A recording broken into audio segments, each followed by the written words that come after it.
Alam niyo mga par, sa buhay natin, madami tayong pagdadaanan. Andyan yung mga lalaitin tayo, kung ano-ano sasabihin sa atin, kukutsain, ida-down ka hanggang sa pinakadulo. Pagtatawanan, pagchichismisan, at kung ano-ano pa. Pero alam mo, silang natutunan ko, huwag na huwag kang sumuko. Sa kahit anong sabihin nila, basta tuloy-tuloy lang. Ano man ang marinig mo, o ano man ang sabihin nila, huwag mo silang hayaan na ma-down ka nila. Tuloy mo kung ano yung pangarap mo sa buhay. Tuloy mo kung ano yung nakikita mo na tama para sa'yo. Hindi para sa'yo, para sa pamilya mo, para sa mga taong naniniwala sa'yo, at lalong-lalo na para sa pangarap mo, sa sarili mo.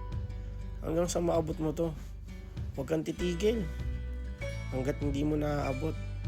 At patuloy lang tayong mangarap ng mangarap.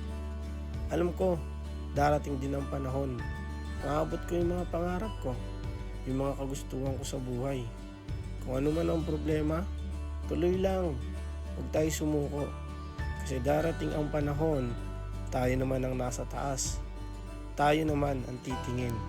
At makikita natin lahat ng mga nanlait sa atin, ng mga nagsabi dati na kung ano-ano, chinismis ka o dinown ka, sila naman ang titignan natin. Sila naman ang sasabihan natin.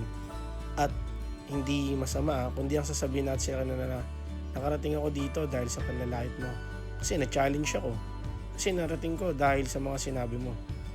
Alam mo yun, ang sarap sa pakiramdam na nakarating ka sa ganun. Ang sarap sa pakiramdam na nakuha mo yung mga gusto mo. Hindi dahil kung ano pa man, kundi dahil na nangarap ka at nakuha mo. Dahil nakuha mo ito, salamat sa Lord. Sa mga biyaya niya sa'yo. Sa araw-araw, sa lahat-lahat ng nabigay niya.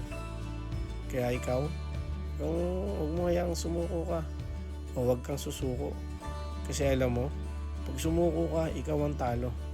Kaya mga bro, mga tol, sa mga pare, o kung ano pa man tawag, mga brad, sa lahat sa inyo, tandaan lang natin, huwag tayong sumuko kung ano man ang dapat natin makuha. Huwag tayong sumuko sa mga pangarap natin. Makukuha na natin to pagdating ng araw. Sariling sikap, sa mga tulong ng mabubuting tao at sa mga ano. So ano mga bro, yun lang masasabi ko. Salamat!